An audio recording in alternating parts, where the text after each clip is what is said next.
Աշխարհահռչակ Beatles խմբի հիմնադիրը հարցազրույցներից մեկի ժամանակ ասաց. «Քրիստոնեությունը կչքվի, Հիսուսը լավ մարդ էր, բայց մենք նրանից ավելի հայտնի ենք»։ Շուտով նա սպանվեց ատրճանակի 5 հարվածից իր իսկ երկրպագուի կողմից։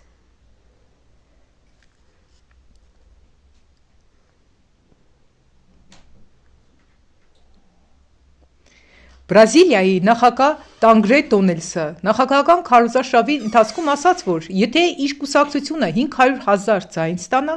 ապա նույնիսկ Աստված չի կարող իրեն հեռացնել նախագահական աթոռից։ Իհարկե, նա ստացավ իրեն հարկավոր ձայները, բայց նախագահ դառնալուց 1 օր առաջ նա ձեռք բերեց անբուժելի հիվանդություն, իսկ մի քանի օր անց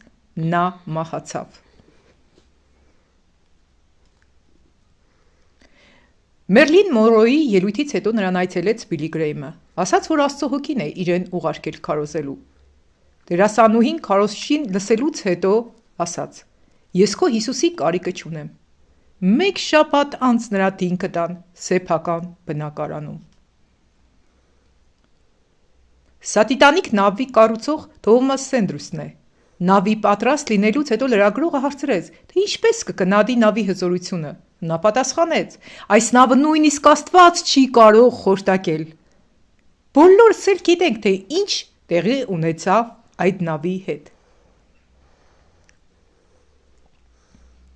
Եվ ամենագլխավոր պատմությունը 2005 թվականին Բրազիլիայի Կամբինաս քաղաքում մի խումբ ընկերներ հարբած վիճակում գնացին իրենց հետ վերցնելու իրենց ընկերուհիներից մեկին։ Մայրը աղջկան ճանապարհեց մինչև մեքենա և մտահոգվելով նրա ընկերների հարբած վիճակով բռնեց արդեն մեքենայում տեղավորված աղջկա ձեռքն ու ասաց. «Աստված քեզ հետ, աղջիկս, թող պահպանի քեզ»։ Աղջիկը պատասխանեց. «Եթե կարող է, թող տեղավորվի բեռնախցիկում, այստեղ էլ տեղ չկա»։ Մի քանի ժամ անց լուրեր հասան, որ մեքենան վթարի է ենթարկվել, և բոլորն էլ մահացել են։ Ավտոմեքենան այնպես էր ջախջախվել, որ մեծ դժվարությամբ հաջողվեց պարզել մեքենայի մակնիշը, բայց բեռնախցիկը զարմանալիորեն անվնաս էր։ Ոստիկանությունն ասաց, որ անհնար էր բեռնախցիկը անվնաս մնար։ Բոլորը մեծապես զարմացան, որ բեռնախցիկում տեղադրված ձվերից ոչ մեկը չէր կոտրվել։